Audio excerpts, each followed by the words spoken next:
Bem, o segundo ano do podcast Vale em Pauta e tivemos a primeira entrevista, o primeiro bate-papo com o Vander Lopes. E hoje nós convidamos aqui para participar uma pessoa muito conhecida em registro, muito querida, tem uma carreira grande, inclusive na 99, que é a Tiziana Magalhães. E o que é o nosso biógrafo hoje? Como é que é a história da Tiziana Magalhães? É isso mesmo, doutor. Antes de passar a biografia dela, tem um recadinho especial dos nossos patrocinadores que ajudam aqui um Vale em Pauta, né? Primeiro, a Impacta Consultoria Empresarial e Perícias, atuando com inteligência e negócios que transformam desafios em resultados. A Impacta é aquela empresa que organiza a sua empresa. Contato é o 13 99804 8400 e o Instagram é o @impacta_consultoria. Então, agende a sua consultoria agora mesmo com o Marcos Antônio. E tem novidades também, doutor. Agora, mais um patrocinador no Vale em Pauta, que é o Bora Vale, seu aplicativo de mobilidade urbana aqui no Vale do Ribeira. O único com cashback, categoria motorista mulher, disponibilidade 24 horas por dia, nos 7 dias da semana, com ou sem agendamento. Então, baixe agora em sua loja de aplicativos. Bora Vale, carro por aplicativo. Certo, qual falar da Tiziana agora? Chegou o momento tão esperado que é a biografia da nossa convidada. Tiziana Pires Magalhães, médica oftalmologista que atua aqui em registro no Vale do Ribeira. Filha do médico Dr. Jorsênio de Alencar Magalhães, ela cresceu em um ambiente onde a medicina sempre esteve presente, o que influenciou a sua escolha profissional. Antes de seguir a carreira médica, Tiziana também teve uma experiência na comunicação, trabalhando aqui na Rádio 99 FM, fortalecendo sua ligação com o público e com a informação. Hoje, dedica sua carreira ao cuidado com a saúde ocular e a qualidade de vida dos seus pacientes. Além da medicina, Tiziana também vive um dos papéis mais importantes da sua vida, a maternidade. Ela é mãe do Theo e concilia a rotina profissional com a família. Hoje no Vale em Pautas vamos conhecer um pouco da história da trajetória da doutora Tiziana Magalhães. É isso aí, Tiziana. Para começar, conta como é. Você nasceu em registro, onde é que você estudou, como é que foi a tua infância? Antes de mais nada, eu quero agradecer o convite de vocês, né, para estar aqui nesse podcast. É um prazer imenso e até para a gente ouvir e reviver, né, essa história toda que o dia a dia acaba sendo tão corrido que às vezes a gente não se dá conta de tudo que já fez na vida, né? Eu nasci aqui em Registro, né, no Hospital São José. Sou cria daqui da terra, né? Meu pai é do Piauí. Minha mãe era de Santos, né? E acabaram... Meu pai já atuava aqui, ele atua como oftalmologista aqui na região há mais de 50 anos, né? E acabaram vindo para cá e eu nasci aqui. E a gente teve uma infância no sítio, né? Com bastante brincadeira, com bastante... e junto com isso acompanhando meu pai sempre lá no hospital, no consultório, que na época era o consultório apenas, né? E sempre acompanhando ele.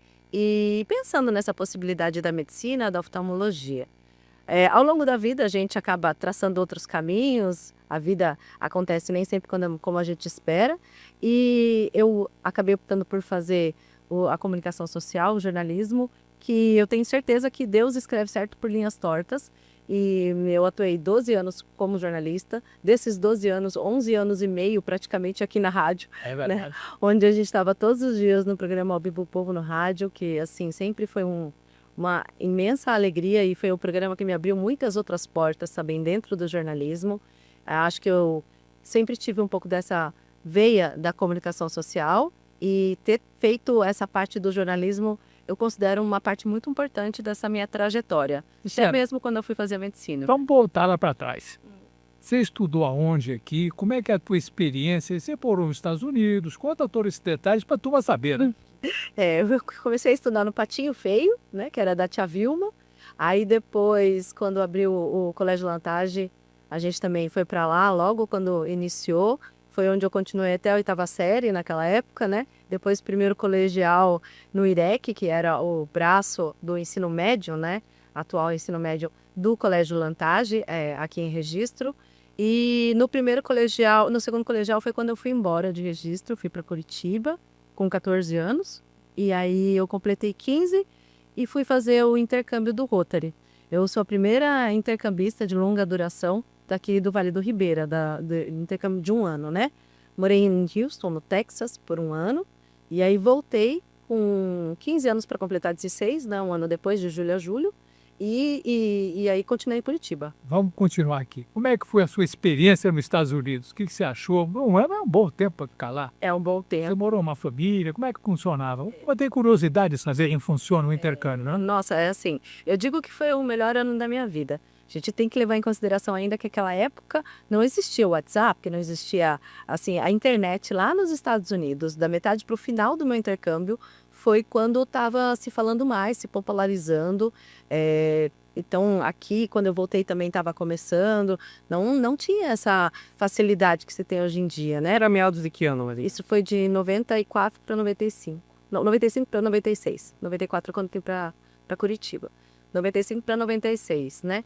E então tudo era muito complicado, porque para falar com meu pai, a gente se falava aos domingos, à noite, porque era DDI, né? Então as ligações eram super caras, era só para dizer tá tudo bem, tá viva, vai sobrevivendo aí que vai dar certo. E por carta, né, com alguns amigos, aquela coisa que demorava, tal. Então foi uma experiência assim muito intensa. Durante os 3 primeiros meses, eu tinha assim muita dor de cabeça. Eu lembro muito disso, de tentar prestar atenção no que as pessoas falavam, aprender como falava, porque por mais que eu tivesse feito inglês aqui, é muito diferente quando você vai para lá, ainda mais para o Houston, Texas, que é um sotaque mais carregado ainda, né? Então esse início foi bastante complicado até, mas eu sempre estive muito aberta a essas novas experiências. Eu morei em 4 famílias lá, né? Ah, Que de família. muda de família, justamente para você, como é um intercâmbio cultural, algumas famílias, entre 3 e 4 famílias, que você vai mudando, porém se mantém na mesma escola, tal, com esse núcleo, e sempre tem o núcleo do Rotary, que é o do distrito, que te apoia também. Então, assim, é muito bem assistido, muito bem amparado. Eu tenho um carinho enorme pela família Notária, faço parte da família. Agora eu estou afastada, mas fiz parte do Interact, do Rotaract. Fiz o intercâmbio, fiz 2 intercâmbios, inclusive. Fiz depois, aos 22 anos, fiz um para o Arizona, já na área do jornalismo, de duração de 1 mês. E depois fiz parte do Rotary. Então, essa parte do intercâmbio cultural, eu acho que é uma experiência que todo jovem deveria ter, porque realmente muda completamente, abre a cabeça ao tanto de gente que você conhece, de tantos outros lugares. E é muito legal ver que, mesmo depois de tudo isso, a gente ainda tem um grupo de WhatsApp, que depois a gente se encontrou, foi Facebook, depois WhatsApp, conforme as coisas foram aparecendo desse intercâmbio, que são, assim, pessoal do mundo todo e que se encontram ainda hoje em dia. Como é que era a rotina lá? Você chegou na família e te deram um quarto só para você? Como é que funciona? O pessoal quer saber como é que era a alimentação, como é que era a escola, que horários, como é que é? Me deram um quarto. Todas as famílias que eu morei, eu tive um quarto só para mim, né? A ideia é que seja como se você seja um membro da família mesmo. Então, você chega e meio que abraçada por essa família, te levam para a escola ou dão um jeito, né, no ônibus. Lá é muito comum também o ônibus. Às vezes tem irmãos, às vezes não. A comida é bastante diferente do que a gente estava acostumado aqui, muito mais fast food mesmo na prática, assim, no dia a dia. E outra coisa que era muito diferente é que eram os horários, né? Porque a escola era de manhã, cedinho, né? Só que terminava às 4 e pouco da tarde, né? 5 horas. Então, você almoçava na escola já. E aí, quando saía esse horário das 5 horas mais ou menos, era um horário que você já meio que jantava e era... Então, tem algumas mudanças que chamam bastante atenção, assim. Mas nada que você não se adapte. Acho que uma coisa que você aprende muito no Rotary é ser adaptável. Você está aberto para essas possibilidades. O lema do intercâmbio você coloca um sorriso no rosto quando você entrar no avião aqui e só tira quando você voltar, né? Teve algum choque cultural, algo que te marcou logo que chegou? Acho que a maior foi a língua mesmo. A língua. A língua. Tipo, a minha primeira mãe, ela conta que eu cheguei e ela tentava falar comigo e eu só ficava rindo e falando yes, yes. E aí ela me levou para o shopping para ver se a gente conseguia ali se entender um pouco mais, mas com muita paciência. E eu digo que a sensação é de que você tem 1 ano de idade e está aprendendo a falar novamente. É mímica, é tudo assim. Tinha irmãos lá? Eu tive irmãos em 2 famílias. Na primeira, não. Na segunda e na terceira, sim. Na segunda, eram 2 irmãs, que eram inclusive cheerleaders. E na terceira família, era um menino que era mais novo, assim, da escola. E essas famílias enviaram os filhos para outro país ou no próprio Brasil? Essas famílias especificamente não. Esse intercâmbio ele não precisa ser da família com a família, e sim do distrito, do Rotary mesmo. A gente recebeu, meu pai, lá em casa, a gente recebeu muitos intercambistas, muitos, não só dos Estados Unidos. E aí, na sequência, quando eu voltei, meu irmão também foi fazer intercâmbio, lá para Houston também. Você tem 2 irmãos, um é médico. Isso, na verdade eu tenho 3, um mais velho, que é o Gilberto, o Felipe, que é do meio, isso, e o Diego, que é o mais novo. O Felipe, que é médico aqui em Registro também. Me diga uma outra coisa. Aí você voltou do intercâmbio e tal, foi para Curitiba de novo. Voltei para Curitiba. Aí eu tinha estudado, assim, picado, né? Porque foi metade do ano aqui, metade do ano lá. E aí voltei, e aí já entrei direto no final do terceirão, né? E aí resolvi prestar vestibular já no final do ano. Acabei não passando, que era para medicina, acabei não passando. Aí estudei mais 6 meses, comecei a pensar em outras possibilidades também. Mesmo porque o intercâmbio, ele despertou essa veia de comunicação muito grande em mim, né? E aí eu pensei, pô, comunicação é muito legal, jornalismo é muito legal. E acabou que abriu um vestibular de meio de ano, que antigamente não existia vestibular de meio de ano. E eu passei em jornalismo na IPUT, e aí resolvi cursar a faculdade e fiz. E eu tenho carinho imenso por essa época, por tudo que eu aprendi no jornalismo, tudo que eu conheci, por todas as oportunidades desses. E você morava lá com seus irmãos. Foi. A princípio, quando eu fui morar com uma amiga, o irmão dela e um amigo nosso. Aí quando eu fui pro intercâmbio, quando eu retorno do intercâmbio, aí meu irmão foi morar comigo, né? Porque daí logo depois de 6 meses, ele foi fazer intercâmbio. Daí o meu irmão mais novo foi morar comigo. E aí depois, quando o Felipe volta, ficamos nós 3 morando lá, né? Então a gente foi morar no nosso mesmo. E aí você se formou, aí você veio para cá. Ou ficou alguma coisa o tempo lá, não? Não, eu me formei. Logo quando eu me formei, foi a época que aqui em Registro surgiu o jornal, o Diário do Ribeira, que foi a proposta do primeiro jornal diário aqui da região do Vale do Ribeira, né? E aí, minha mãe ainda falou, ai, Tícia, vai ter, o Adilson Cabral, vai ter, vai ter a prova, ótimo, meu guru, eu falo, vai ter a prova, o teste e tal. E aí eu falei, minha mãe, venha, tal, né? Aí eu vim fazer essa prova, fazer o teste, tinha mais algumas pessoas, pessoal aqui de Santos também, e eu acabei passando nessa prova. E aí, falei, bom, então vamos para essa proposta nova. Fazer um jornal diário era uma proposta muito interessante aqui na região, né? Na época e tal, e foi um período muito gostoso, muito gostoso. E aí, depois de uns 6 meses que eu estava aqui, que foi mais ou menos julho, foi quando a Lia, que trabalhava aqui na rádio, resolveu que ir embora, né? E aí eu já tinha, por acaso, conhecido a Lia através da Dilson também e tal. E aí a Lia falou comigo que você não tinha interesse de trabalhar aqui na rádio. E aí eu lembro quando eu vim conversar com o Cristiano aqui e tal, e ele, bom, então tá bom, então quando voltar o Povo no Rádio, você começa. E foi assim que a gente começou aqui. Agora tem uma curiosidade, viu? A Tiziana, ela trabalhou em jornal, trabalhou em rádio e foi assessora de imprensa de vários prefeitos. Pouca gente sabe disso. Você foi assessora de que prefeito? Eu fui assessora de imprensa, começou com o Jacupiranga, né? Com o Volpini, né? Aí fui assessora do Volpini lá em Vatranga, aí fui assessora também aqui em Registro do Clóvis, fui assessora da Sandra Kennedy, fiz campanha política, fiz a pré-assessoria que é um trabalho que eu tenho muito carinho, do Gilberto Veiga, antes dele se lançar candidato. A gente rodou muito aqui, essa cidade de Registro, com ele. Então teve toda essa parte política junto também, né? E você sabe de uma coisa? Que se eu sou testemunha disso, é uma pessoa muito delicada. Ela pega a coisa, ela faz com carinho, não pede. Tem um exemplo que todo mundo sabe. Ela nasceu o filho dela, o Theo. E ela, é claro, por licença maternidade, é de lei. E aqui na rádio ela fazia o Povo no Rádio comigo até alguns dias. Aí, de repente, tinha prazo, tinha mais um mês de licença. Falou, não, eu vou voltar a trabalhar antes de terminar a licença. Mas por quê, né? Eu vou voltar. Como é que você vai fazer? Você era doida pelo Theo, né? Ela trouxe um bercinho desmontável E ela pediu, o garoto da rádio descia o berço, ela trazia o Theo, colocava aqui e ficava trabalhando. E no intervalo do comercial ia dar de mamar pro Theo. E o Theo nasceu aqui na rádio praticamente. E o Theo tinha uma curiosidade. Todas as meninas se apaixonaram por ele. Então ele estava cheio de babá. É verdade com essa, né? Então foi uma EPTC, ela podia ter ficado mais um mês e meio de licença. Ela não, quis voltar a trabalhar. Saudades do microfone. E trazia o Theo. É verdade. Não você ficar parada.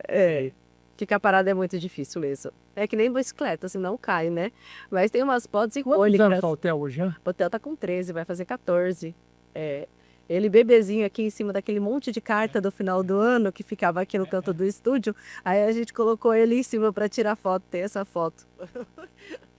Tem umas fotos muito legais dele aqui nesse período da rádio. Você estava realizada no jornalismo. E você era assessora de imprensa, escrevia, era da rádio. O que te deu para largar tudo e fazer medicina? Teve algumas coisas que começaram a acontecer, né? Eu me separei, e aí tava só mais eu e o Theo em casa, e a rotina do dia a dia, e aí eu fazendo os trabalhos de uma forma muito maluca, eu ficava até 6 trabalhos por período, né? Porque o jornalismo, ele tem uma parte muito boa que você consegue fazer muita coisa em casa, né? Apurar matéria, escrever em casa. Então, essas assessorias de imprensa dava para ir apurar e outra pessoa também me ajudava a fazer alguma coisa. Eu conseguia concentrar bastante coisa. Mas os pratinhos estavam ficando muito difíceis de equilibrar. E aí, eu comecei a pensar que eu estava com 33 anos e se era aquilo que eu queria pro resto da minha vida mesmo. Tipo, eu gostava do jornalismo, tive algumas desilusões, especialmente na área da política, acho que como muitos jornalistas, inclusive, mas que eu acho que é importante manter uma dos braços mais fortes do jornalismo é esse. E aí eu comecei a repensar no que eu acabei abrindo mão durante a vida, por que eu não fiz, e se eu ia ficar satisfeita de chegar lá na frente, olhar para trás e falar, não, foi isso. Poxa, mas eu nem tentei, né? Eu nem não fui atrás. E aí foi quando eu tive essa brilhante ideia de tomar uma decisão muito pensada no que eu queria ter feito há muito tempo atrás e a vida foi atropelando, né? Então aí eu tive esse plano perfeito de... E a sua mãe, a Gisele, ajudou muito, ela cuidou do Theo. Ela foi uma maravilha. Isso, assim, era uma coisa que eu não abria mão quando eu pensei no plano perfeito, né? Era que minha mãe fosse comigo, que o pai do Theo deixasse ele comigo também, né? Porque eu não deixaria ele para trás. Ele tinha 1 ano e 7 meses na época que a gente foi. E que meu pai conseguisse me ajudar, porque o recurso é integral, né? Não teria como. E aí, a outra coisa era alugar minha casa. E aí eu fui conversar primeiro com meu pai. E aí ele disse a frase que é mais icônica desse período todo para mim, que veio marcando tanto, que é quem não sonha o impossível, não alcança o impensável. E aí eu falei com a minha mãe, na hora ela topou. Ela estava morando no Tocantins com meu irmão mais novo. E na hora ela topou e falei com o pai do Theo, pediu para pensar um pouco, mas também topou. Então foi uma junção assim, meus amigos me ajudaram muito, me ajudaram a dissolver a minha casa, né? Porque eu fiquei com a casa, ela ficou alugada, mas ela era uma casa mobiliada, tal. Naquela época não se alugava a casa mobiliada, hoje em dia isso já é mais comum. E então foi assim, de novembro a decisão e início de março a gente estava indo para lá para fazer isso, para viver esse momento. E eu sempre tive um pensamento assim, que aí conversei com o Cristiano também, claro que eu ainda estava trabalhando aqui na rádio, outra pessoa que me deu sempre muita força para essas minhas decisões. E aí eu pensava, bom, eu vou. Se não der certo, eu volto, né? Eu volto. Nós tínhamos guardado. Tinha um lugar guardado ali por um tempo, por um teste, né? A minha casa vai estar lá, assim, eu vou tentar. E aí, não foi fácil, mas eu acho que o fato de já ser mais velha também, isso te dá uma maleabilidade maior. As experiências que eu já tinha tido, tanto de morar em Curitiba, quanto de morar nos Estados Unidos, também te deixa com um jogo de cintura para essas situações mais difíceis que acontecem fora, em qualquer país que seja.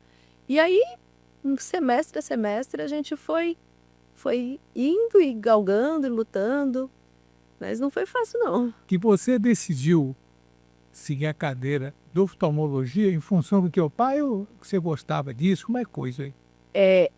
Sempre quando eu pensei na medicina, eu pensei na oftalmologia. Desde criança, meu pai conta, a Sueli, que trabalha lá com a gente há uma vida, ela também, que desde pequenininha, assim, com 2 anos, 3 anos de idade, eu já estava lá no hospital, eu já chamava paciente para o meu pai, né? E o pessoal dava risada, e eu estava lá, e eu estava muito tempo com ele. Acompanhava até cirurgia com ele, muito pequenininho mesmo, assim, 7, 8 anos. Então, aquilo para mim era muito encantador, sabe? A visão, ela é muito encantadora. Então, dentro da medicina, o que eu sempre pensei mesmo foi no oftalmo.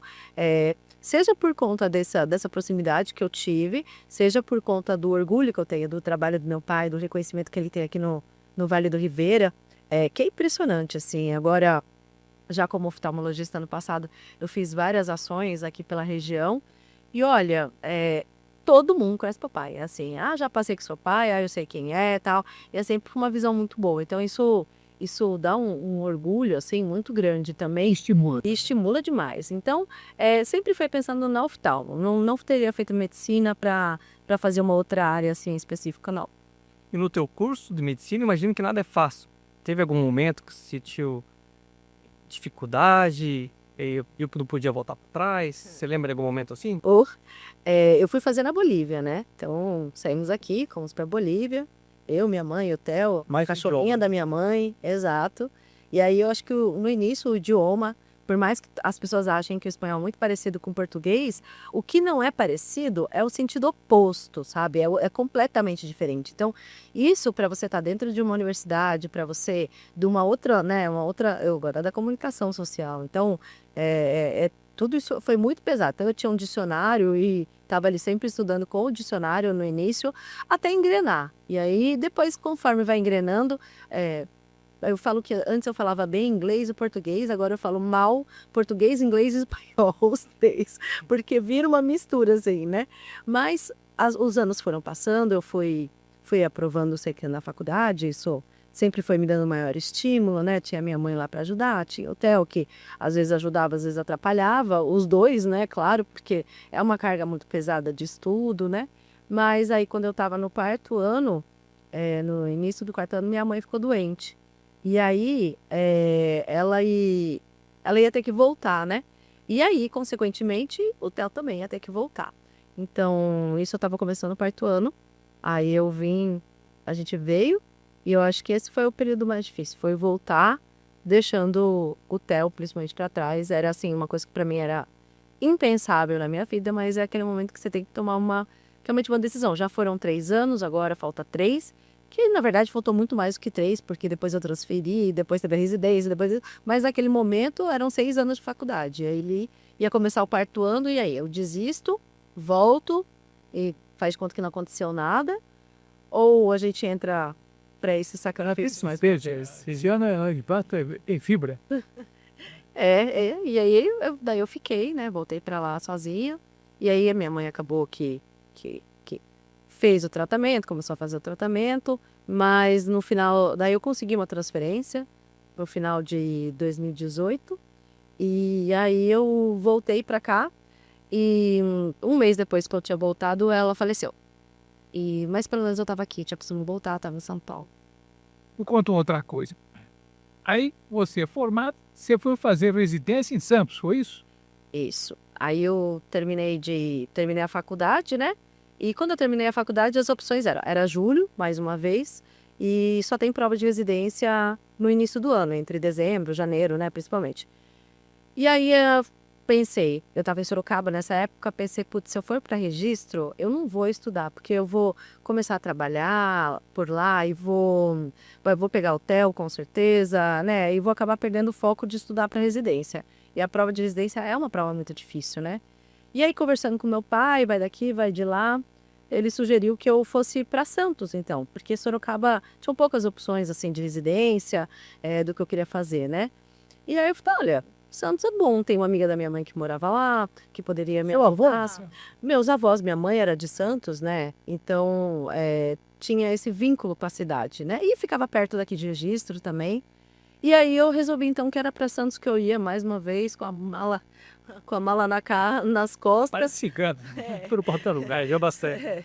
sem conhecer, né, só essa tia mesmo, sem nenhum contato profissional, mas aí entrei nos grupos de plantão, e aí uma semana depois eu cheguei lá numa terça, no sábado eu já estava dando plantão lá numa UPA, que foi onde eu dei plantão durante esses 6 meses, até chegar à prova da residência, né. E aí, graças a Deus, na época da prova da residência, eu passei em 2 residências, inclusive, aí eu optei por fazer a Vision Laser, e aí as coisas se encaixaram bem. Eu fui focando assim, eu não tenho um plano se eu não passar na residência. Aí eu penso o que eu faço. Se eu fico aqui mais um ano, estudando, trabalhando, ou se eu volto para registro e tento conciliar tudo, o que eu vou fazer, né? Mas, assim, deu tudo certo, Deus ajudou e eu entrei na residência, porque daí foram mais 3 anos, né, na residência. Brincadeira, Aí passa. 3 anos. É o período mais difícil, mais importante. É assim, a base realmente de você. Quanto mais você estuda, mais você vê que, né, falta o que estudar. E é um período muito difícil, mas muito rico. Uma curiosidade, eu soube até o primeiro disso. Quando a Tiziana acabou, ela fez um trabalho, estudo. Esse trabalho foi publicado na mais importante órgão da odontologia, né? É, isso da oftalmo. É, na Revista Brasileira de Oftalmologia, o tema do meu TCC foi publicado agora no final do ano, né? Que ele está relacionado com a ambliopia e com essa questão que eu sempre trago, da importância dos pais, dos responsáveis, deles saberem avaliar, deles saberem levar o filho, né? Para poder fazer uma avaliação, para ver se não está desenvolvendo essa ambliopia, que é o olhinho preguiçoso. Então, isso é um tema que me choca muito.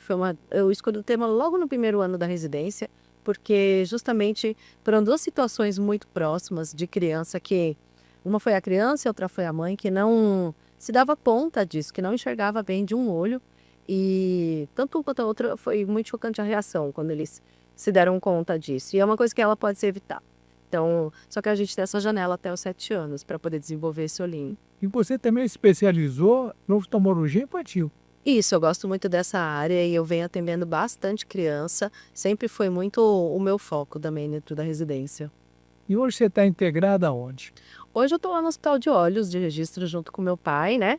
E aí lá a gente tem feito esse trabalho tanto das consultas infantis, quanto também das cirurgias, né? Cirurgia de catarata, a cirurgia de pterígio. Então a gente está botando para esse lado e agora também tentando expandir para a parte das lentes de contato, as lentes mais especiais também, que é uma parte que eu gosto bastante, cirurgia refrativa, onde eu também tento assim, investir nessa área, porque eu acho que faz uma diferença para a vida do paciente.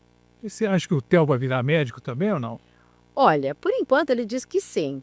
Até lá, ainda faltam uns 5 anos, as coisas tão rápidas, evolução tão rápidas, que eu falo para a gente sempre ficar de olho para onde que estão indo, né? Para que rumo está tomando as coisas, para ele escolher o que ele achar melhor. Mas ele pode. Eu torço, claro, existe uma história aí que seria muito legal, se for da vontade dele, também fazer parte, né? Teve um atendimento que te marcou? Já atuando aqui em registro, algo que te Aqui, marcou bastante? aqui em registro, a gente atende desde criança até adulto, né? E eu acho que o principal, o que me marca muito sempre é criança. Criança, a forma como você faz o atendimento, a forma como você aproxima, para mim é uma coisa muito delicada, essa relação que se cria entre o médico e a criança.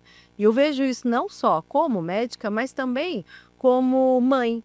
Porque eu já tive experiências com meu filho, com médicos de diversas áreas, com um determinado tipo de aproximação ou outro, e você consegue perceber o quanto que você está marcando na vida daquela criança, sabe? Você vê uma criança que chega chorosa, com medo, né? Porque tem medo do médico e tal, e você consegue de um jeito bem lúdico transformar aquela consulta de uma maneira que ela responde, ela é colaborativa, ela entende. Então, isso para mim é uma coisa que me marca sempre, sempre, assim. Acho que é uma das coisas que mais me dá prazer, mais me dá felicidade, assim, de fazer. E os planos agora? Você sempre faz planos para frente. Quais são os planos? Os planos agora é realmente colocar a carreira sedimentada, né? Você voltou para tua casa antiga. Voltei para minha casa Bela antiga, casa. é, Teve um carinho. foi com muito carinho. E aí agora terminar de ajeitar a minha casa, ajeitar o Theo, ajeitar eu e ajeitar a carreira também, porque a gente sabe, né, que não é fácil. Você chega depois de tantos anos fora, no final das contas eu fiquei 12 anos fora, né? E aí chega e eu estou aqui. Tempo passa, hein? Voa. Rápido, né? Muito rápido. Passa. E aí você chega, senta no consultório e diz, agora eu tô aqui, quem quiser vir, pode vir, né? Então, tem toda uma construção aí que é feita. É muito legal. Agora, faz um ano que eu voltei, né? Exatamente um ano. E aí eu já recebo os pacientes que já estão vindo para uma nova consulta de rotina, ou que foram indicados, ou que, eu indiquei não sei quem para vir. Então, isso é legal, que mostra que você está fazendo um trabalho que tem que frutificar mesmo, né? Apesar dos perrengues, dessas pedras do início do caminho aí, eu acho que é um caminho que, se Deus quiser, só tende a ficar cada vez mais pavimentado mesmo e cada vez mais sedimentado também. Você tem uma vantagem que eu acho muito grande, você tem um consultor de primeira categoria. Se é o seu pai, você troca muita ideia com ele. É muita ideia, é assim, é um prazer, é uma realização mesmo poder estar ali junto com ele. Meu pai está com 76 anos e está com todo o gás ainda para trabalhar, ele trabalha todos os dias, opera. Então, assim, é muito legal ter a oportunidade de estar vivendo isso ainda dentro dessa fase dele tão ativo. Então, quando eu estou sem paciente, eu vou lá para o consultório dele, porque nada melhor do que a experiência de tantos anos para sempre dar uma dica aqui, outra aí, uma forma de você avaliar, falar, nossa, é verdade, olha que interessante, né? De uma coisa diferente, assim, que é a experiência que tem. E até comentar sobre isso, eu creio que é muito aprendizado, né? Além do teórico, você ter a experiência com o teu pai próximo ali é muito aprendizado. É muito aprendizado, essa é uma oportunidade fantástica, eu acho que é como se fosse o complemento da residência, né? Você vê ali na prática e entender, e a gente conversar sobre isso, conversar sobre os casos e tirar dúvida. E até coisa que, queira ou não queira, a gente, como está mais fresquinho saindo da residência também, tem umas outras ideias, né? Então, assim, é uma oportunidade fantástica mesmo de estar vivenciando isso ainda nessa vida. Eu digo que eu tive 2 vidas em uma, né? Quem tem essa chance de ter 2 vidas em uma? Então, eu tive uma vida até lá aos 30 e poucos anos, quando eu resolvi ir fazer isso, e essa outra vida que eu estou vivendo agora. Então, assim, é fantástico mesmo. O seu irmão, Felipe, não gostou da oftalmologia, né? Não, ele gosta mais dessa parte da clínica, ele gosta muito de pediatria também, né? Ele atende bastante essa parte da pediatria, os medicina do trabalho. Ele é muito feliz, assim, com a carreira que ele escolheu também, graças a Deus. Nossa, uma outra pessoa que eu também morro de orgulho, porque ele é muito bem reconhecido, muito querido. Todo mundo fala dele, assim como fala do meu pai. Então, isso é muito legal. E agora vai falar da Tiziana. Então, é uma responsabilidade, né? Tá aí. Vai honrar o nome da Tantos família. mestres, assim, tá junto aqui tentando fazer minha parte também, né? Tanto no jornalismo quanto na medicina, a forma é encontrar como se aliar à IA, né? Eu acho que o que tem sido muito falado ultimamente já não é mais do que você pede para a IA fazer, simplesmente assim, faça esse texto para mim, faça a voz. Não, você saber usar a IA para melhorar o que você está fazendo, economizar tempo. Trabalho intelectual é difícil de você superar a originalidade. Você acha que a profissão tende a permanecer, no caso? Eu acho que ela tende a permanecer porque senso crítico é muito pessoa dependente, né? Agora, talvez dificulte para algumas pessoas. O caminho fácil, ele vai existir, mas eu não acho que o caminho fácil ele tenha credibilidade. Então, isso de qualquer área, sabe? A IA também, os médicos também têm essa preocupação, mas eu acho que é mais uma questão de você olhar e tentar puxar como é que eu posso fazer um bom uso disso, né? E me melhorar como médico, como profissional, melhorar para o meu paciente com as questões que só uma pessoa mesmo, pelo menos por enquanto, ainda é o que demonstra ter, né? Então, não acho que ela vai acabar. É mais ou menos a história da televisão, quando veio o rádio, né? Ao contrário, né? Do rádio, quando veio a televisão, que o rádio vai acabar, e olha onde a gente está hoje.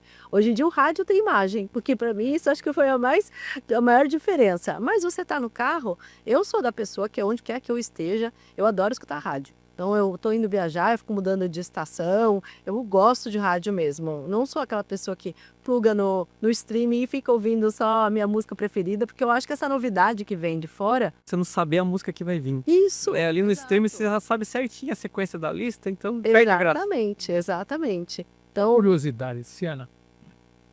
Eu vejo 2 tipos de médico, principalmente no Vale do Ribeira. Médico competente, bom, tudo bem, pé aqui, parou. E tem médico que está participando sempre de congressos. Por congresso você aprende muito. E, aliás, um dos médicos que participa muito de congresso é o seu pai. Você está sempre presente nos congressos. Você vai entrar nessa linha também? Já participou do congresso? Já muitos, participado? já tive trabalhos feitos, também publicados nos congressos, graças a Deus. A ideia é sempre continuar se atualizando, inclusive na semana que vem eu já vou para São Paulo, tem um curso que é relativo a essas lentes de contato esclerais que eu estava falando, né? Então, hoje tem uma área muito grande da ortoceratologia, que são tratamentos feitos com lentes de contato para grau, para outras questões assim que ainda não está muito difundido para a população, mas que existe um mecanismo de se fazer e existe um nicho, existem pessoas que com certeza têm interesse. Então, seja desde a progressão da miopia para criança, até para tratar a presbiopia, ou um paciente que é automíope, de uma maneira que você faz isso com uma lente de contato rígida, normalmente de uso noturno. E aí é todo um outro conceito diferente de lente de contato, ou para quem tem ceratopone, que são aquelas lentes que elas são maiores, que ela tem uma adaptação diferente. Então, isso falta muito aqui. E na semana que vem eu já vou estar fazendo esse curso também. Porque hoje em dia os congressos são muito importantes, que vê as novas técnicas, tem palestras de gente, fez curso no exterior, etc. Então, realmente é muito importante. Tem médico que não participa. Tem médico que eu conheço alguns, não, já sei o que eu faço, não preciso ir em congresso. Eu discordo, mas... Com certeza, ainda mais nos dias de hoje, que tudo está evoluindo muito rápido. Então, se você não está lá, não está acompanhando, realmente você fica para trás. As técnicas, tudo vai avançando muito rapidamente, né? Você falou da tua experiência fora do país. Quando você estava na Bolívia, sentiu saudade da comida do Brasil em algum momento? Ou a comunidade brasileira é tão grande lá também que já tem os lugarzinhos certos? Olha, bem da verdade, nos primeiros 3 anos eu tinha minha mãe, que era uma ótima cozinheira, né? Então, assim, essa era uma vantagem que não dava nem para reclamar muito. Às vezes a gente saía para, tipo, não, vamos experimentar essa outra comida, né? Porque a gente comia em casa, tal, né? E ela cozinhava muito bem. Mas a comida da Bolívia em específico, assim, é muito diferente da nossa, muito. Então, tem coisas que eu lembro, assim, que dá saudade de experimentar, de comer de novo, mas eu gosto bastante da nossa comida aqui, do Brasil, que já é tão eclética, né? Uma outra curiosidade, muitos brasileiros estudam lá. É verdade que na faculdade eles não aceitam nada em português? Tem que seguir o espanhol certinho? Ah, sim, tem que seguir o espanhol, tem que seguir o espanhol. E o que acontece? Existem pessoas, grupos que acabam se unindo tanto entre os brasileiros que perdem essa oportunidade de aprender o espanhol também, porque logo quando eu fui, eu pensava justamente sobre isso também. Olha, sei lá, que eu fiquei lá 6 meses, eu conheci outro país, conheci outra cultura, tô tendo a oportunidade de fazer um intercâmbio de língua, né, aprender outra língua, então assim, vamos com tudo. E aí eu tentei realmente me aproximar e falar o espanhol da melhor maneira, e ter amigos também que falavam espanhol, porque isso muda tudo. Agora, em qualquer lugar do mundo, se você quiser se fechar no seu canto e só ficar na sua cultura, né, falando a sua língua, a oportunidade não vai voltar, né? Turma antiga do jornalismo aqui? A gente sai Tem do associação jornalismo, que vocês montaram? tem ainda, mas o jornalismo não sai da gente, então eu continuo lá. Vira e mexe do meu pitaco. Ano passado, nos últimos anos, na verdade, foi mais difícil de encontrar com eles no final do ano, nas confraternizações, por conta da correria mesmo da residência, né? Mas a gente está sempre se falando, sempre se cruza por aí. E é uma alegria imensa ter eles como meus amigos. Até hoje eu tenho muito orgulho de cada um deles, de tudo que eles me ensinaram, de tudo nossa, que a gente viveu juntos, que foi muito divertido, muito perrengue, muita alegria, viu? Quer dizer, quem está ouvindo aqui, podcast, está vendo que a pessoa pode, com mais idade, fazer uma faculdade de medicina e realizar um sonho, que era um sonho dela. Porque pouca gente, eu falei para ela, muito corajosa, na época eu falei, você quer ir, você vai, mas eu acho que você é muito corajosa, e é verdade, porque ela tinha uma carreira muito boa na comunicação, era assessora de prefeitos, tinha rádio, escrevia em jornal, tudo estava realizada, não tem mais o que fazer aqui no Vale, a verdade era essa. Ela resolveu largar tudo e começar do zero. Força de vontade deu certo, né? Foi uma É determinação. um exemplo para quem está nos ouvindo aqui. A pessoa diz que eu queria fazer, não precisa ser medicina, eu quero fazer direito, quero fazer engenharia, estou meio. Está nada. E ela era nova ainda, mas recomeçou. Exato. Quer dizer, eu acho muito importante esse Sim. exemplo. E eu acho que Nilton. a maior motivação eu pensava assim, quando eu comecei a pensar muito sobre isso, muito próximo já de realizar, eu pensava, 6 anos vão passar e eu vou olhar para trás e vou dizer, e se eu tivesse ido? Né? Então, essa sensação era que mais me motivava a ir e ver o que que ia dar. Se não desse certo, voltava. Mas, graças a Deus, deu certo e a gente foi seguindo. Foi muito difícil, não foi fácil. Foi uma caminhada longa, muito mais longa do que eu imaginava. Eh, muita coisa que eu não esperava que acontecesse no meio do caminho. Foram muitas perdas, mas também muitos ganhos, muito aprendizado. Assim, é mágico quando eu estou examinando um paciente hoje e me dou conta, assim, de tanta coisa que eu aprendi, né, que eu podia ter passado a vida sem aprender.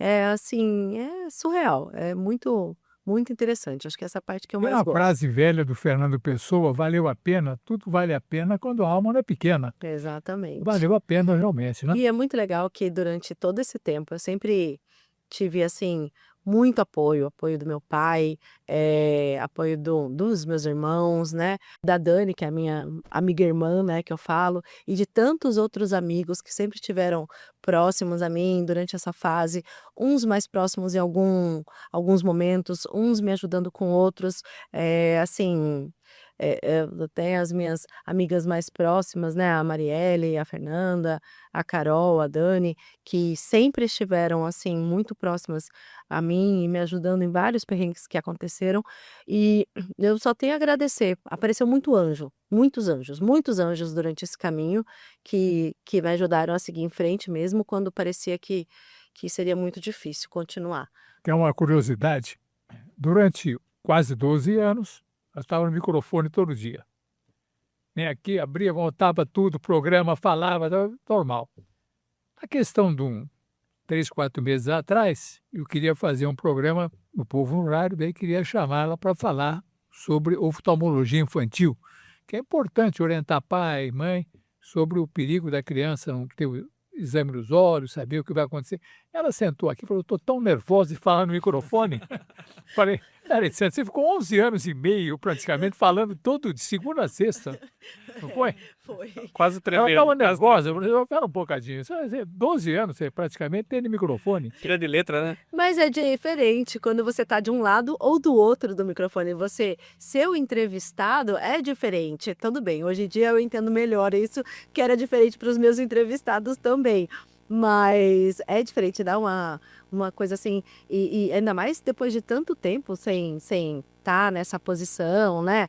E é engraçado como naquela rotina era uma coisa muito natural, muito tranquila, assim, de fazer.